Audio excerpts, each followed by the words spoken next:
India today summoned the US acting Deputy Chief of Mission to the Ministry of External Affairs. The US acting Deputy Chief of Mission was at the Ministry of External Affairs for close to 40 minutes, where India hit out at the US for its blatant interference in India's internal affairs. The External Affairs Ministry summoned Gloria Berbna, the US acting Deputy Chief of Mission, and warned her of unhealthy precedent against unwarranted aspersions.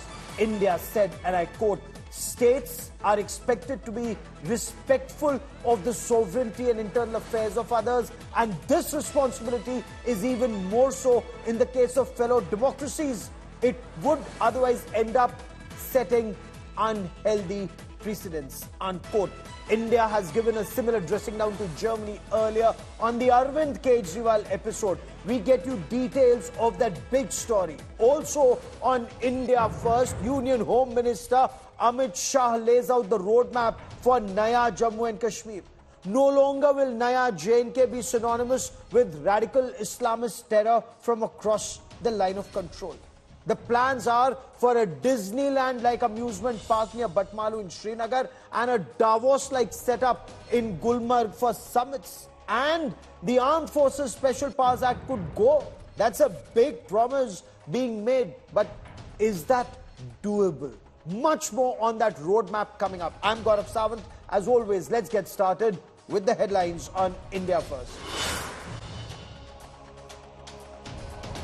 No immediate relief for Delhi Chief Minister Arvind Kejriwal. Delhi High Court refuses interim relief to the Delhi Chief Minister, who sought immediate release from Enforcement Directorate custody. The next hearing is on the 3rd of April. Double jolt for the Aam Aadmi Party in Punjab. The party's lone Member of Parliament Sushil Kumar Rinku joins the BJP. Aam Aadmi Party's Jalandhar West MLA also jumped ship. AAP cadre hit the streets in protest. Fissures in the Maharashtra Vikas Aghadi camp. Congress and Uddhav Sena spar over 3 seats. Sharad Pawar's NCP faction to declare seats separately.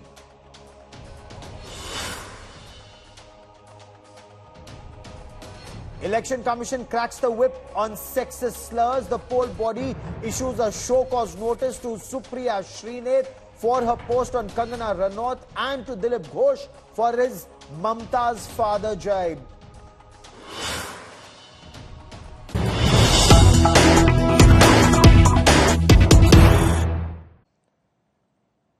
First Germany and now the United States of America. Are foreign powers taking undue interest in the Arvind Kejriwal case, and if so, why?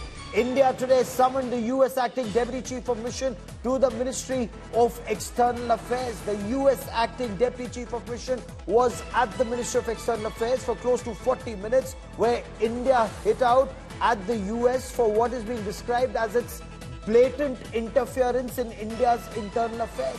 The Ministry of External Affairs summoned Gloria Berbna, the US acting Deputy Chief of Mission, and warned her of what is being called unhealthy precedent against unwarranted aspersions. India said, and I quote, "States are expected to be respectful of the sovereignty and internal affairs of others, and this responsibility is even more so in the case of fellow democracies. It could otherwise end up setting unhealthy precedents." India had given a similar dressing down to Germany earlier, again on the Arvind Kejriwal episode. I want to quickly cut across to India Today's Foreign Affairs editor Geeta Mohan, now joining us for more on this big story. Geeta, first Germany and now the United States. Is there merit in the criticism that certain Western powers are taking undue interest in the Arvind Kejriwal case? Are Western powers seen to be interfering in India's internal affairs? That's right, Gaurav. After the Germans, it is now the Americans who commented on Kejriwal's arrest. And like the Germans, the US also got a earful from the Ministry of External Affairs here in India, where not only the acting Deputy Chief of Mission was summoned, but also a strong message on how this really sets an unhealthy precedent, and that reminding the United States of America that two democracies should be careful of what they say about each other's countries, judicial processes, so on and so forth. And over here, the Indian administration reiterating that judiciary in India is transparent, is fair, and is fairly independent. So there is no reason why India's sovereignty should be, or internal affairs should be looked into by another country in terms of interfering in India's internal affairs. So two countries coming out and putting out their position, and India making it very clear that do not interfere in India's internal affairs. Geeta Mohan, for the moment, many thanks for joining me. Keep tracking that story. I will come back to you for more.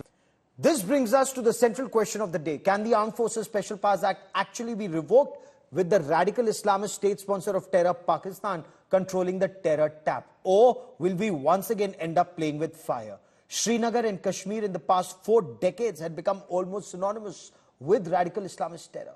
So while there is conversation about a Disneyland-like amusement park in Srinagar and a Davos-like setup in Gulmarg for global summit, the question is that are we playing with fire? Omar Abdullah says this is an empty promise being made. Joining me on this special broadcast is Lieutenant General Satish Dua, former Kashmir Corps commander, knows the lay of that land like the back of his hand. Ifra Jan is social media and digital platforms in charge of the National Conference. R.P. Singh, Sardar R.P. Singh is the national spokesperson and secretary of the Bharatiya Janata Party. Ifra Jan, Amit Shah quotes a figure of 2010. Incidentally, Omar Abdullah was then Chief Minister of the erstwhile state of J&K. Stone pelting was a major challenge. Amit Shah spoke of over 2,500 recorded incidents then and 0 in 2023. Is that an indicator of Naya Kashmir on the road to peace, progress and prosperity? You see, Gaurav Saab, the proof of the pudding is in the eating, as they say. 5 years back on the floor of the parliament, BJP promised us that they will restore statehood. 5 years since that promise, they don't even talk about statehood anymore in any of their statements. 5 years back, they promised the people of Ladakh that they will be protected under the 6th schedule of the Indian Constitution, and their rights to land and etc. will be protected. 5 years later, Gaurav, the entire Ladakhi population is out on roads protesting in minus temperature, and nobody is ready to even talk to them. Nobody is ready to even have a conversation with them, because that promise has also been forgotten. So today the BJP government makes yet another promise saying that, oh, they've not given us a timeline. They've not said how and when they will do it. They've said, we will do it. For those of us who've seen BJP government making promise after another and ensuring that they don't even repeat those promises after 5 years, we believe that it is an election ploy. And the BJP can, of course, prove us wrong by actually removing our Forces Special Powers Act. I don't understand 10 years into power in Jammu and Kashmir. Remember, Gaurav Saab, BJP came into power in Jammu and Kashmir in 2014, first when they made an alliance with the PDP government, and after that 5 years they're ruling Jammu and Kashmir directly. If after 10 years of ruling Jammu and Kashmir, they still have to make promises that they will remove it, they will do it, they will do this, but they are not ready to do it right away, then things tell us that things are not, this is an election ploy. Why Fair enough. wait? R.P. Singh, terror may be down, but not out. Though Ifra Jan chose not to respond to that direct question. 2,500 incidents of stone pelting when Omar Abdullah was Chief Minister, 0 in 2023. But R.P. Singh, terror may be down, it's not yet out. Is the BJP playing with fire, talking about removal of AFSPA when Pakistan controls the terror tap? Or is there merit in Ifra Jan saying the National Conference says it's an empty poll promise? Well, none of the promises made by the Prime Minister Modi or Amit Shah are not fulfilled. Every promise which is made by either the two is always fulfilled. Remember, we said we'll remove 370, 35A. We did it. the Omar Abdullah said that we will not contest election till the time 370-35 is brought back, and they are contesting the election. They are in field. They are part of the democracy. We welcome that. But fact is, who is standing by his own words? I mean, including Mahbooba Mufti also said that they won't contest election. She even went to say that char kanje nahi milenge tirange ke liye. Today, every household plus the tiranga and hoists the tiranga on his rooftop. So things have started changing on ground, and then Amit Shah ji, the Home Minister, has said that they will hand over the complete the policing and complete management on ground to the Jammu Kashmir police, and then they will ensure that they are capable and then they are good enough to take care of every condition in Jammu Kashmir. And then when he says so, he'll 100% going to fulfill his promise. As far the elections goes, 100% elections will be held in the coming days, and also the statehood will also come after the elections. Okay.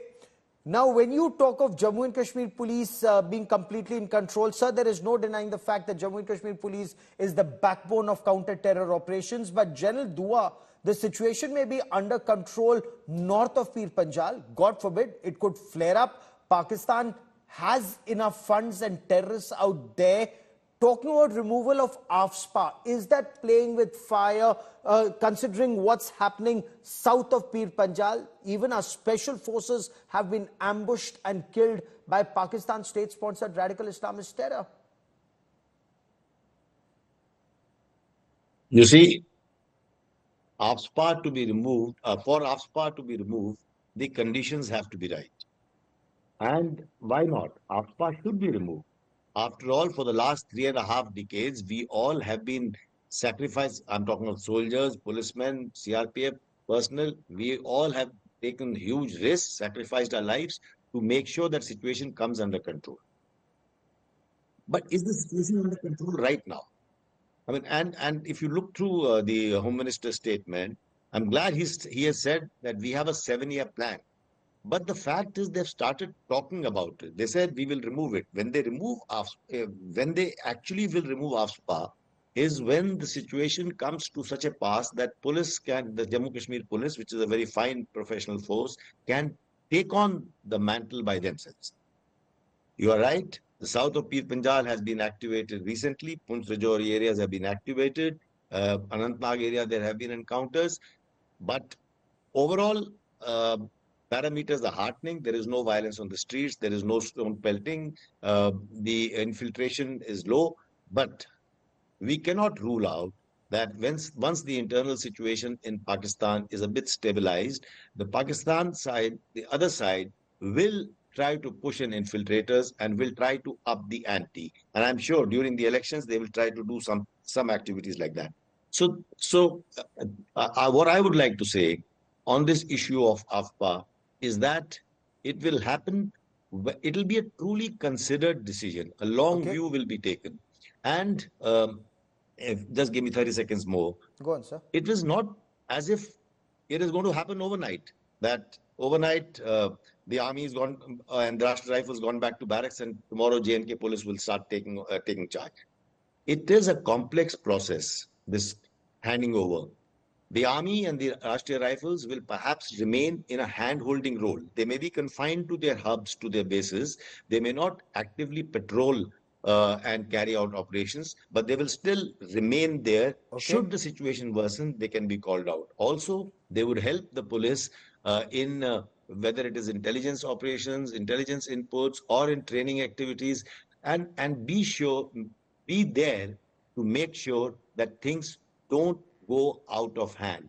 And so that is what will happen when it happens, and I'm sure the decisions will be taken. You know, that decision for the past 5 years, you know, when questions are asked what's happened for the past 5 years, that terror-enabling ecosystem in the valley, that is being degraded. Multiple organizations and individuals, they've been banned. Properties worth 156 crore, according to the Home Minister, have been seized. Bank accounts have been frozen. Properties have been confiscated. Stone pelters don't get government jobs or passports or benefits. So Amit Shah says there's a 68% drop in terror-related deaths. I mean, as somebody who lives in the valley, you must have seen, or have you experienced a positive change in situation, or in your view, not at all? You see, the question therefore remains, if everything is so good, and let's not contest your figures for now, if everything is so good, is there not even a single district in Jammu and Kashmir at this point where Armed Forces Special Powers could have been removed? Because, of course, when Umar Abdullah Saab was the first person to, in 2011, to openly talk about revocation of Armed Forces Special Powers Act, he also said that it will happen in a phased manner. We also understand that it will happen in a phased manner. So my question is, if 10 years BJP has been in power, instead of making another empty promise, instead of saying karenge, karenge, karenge, which they've been saying, please tell me, was there not a single district in Jammu and Kashmir where they could have said, okay, this is phase one, we begin by here. We begin from here. Instead, we heard Punch Rajouri, Punch Rajouri, Punch Rajouri. What about main Jammu? What about main Kashmir? If you're saying that everything is hunky-dory, then start by other areas. You know, RP Singh, that's the classical trap that government of India has fallen into in the past. When security forces were removed from Anantnag, a vacuum was created, and that is where terrorists went and made their hub once again. General Dua and every officer who served in Jammu and Kashmir will bear me out on facts there. Do remember Hafiz Saeed and Masood Azhar and Pakistan ISI. Does the government have a plan? Because south of Pir Panjal, the situation remains very grim. RP Singh, last 30 seconds.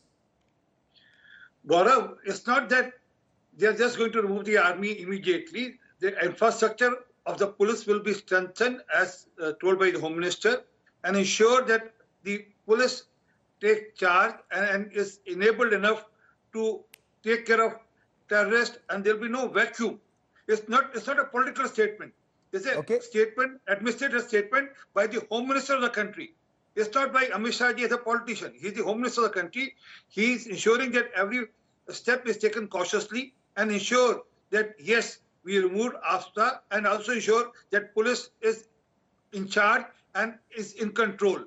We'll be tracking that story very, very closely. Elections is something that's been raised once again, but this is a detailed topic we will continue to debate in the times ahead. I've run out of time on this part of the show. To my guests, many thanks for joining me.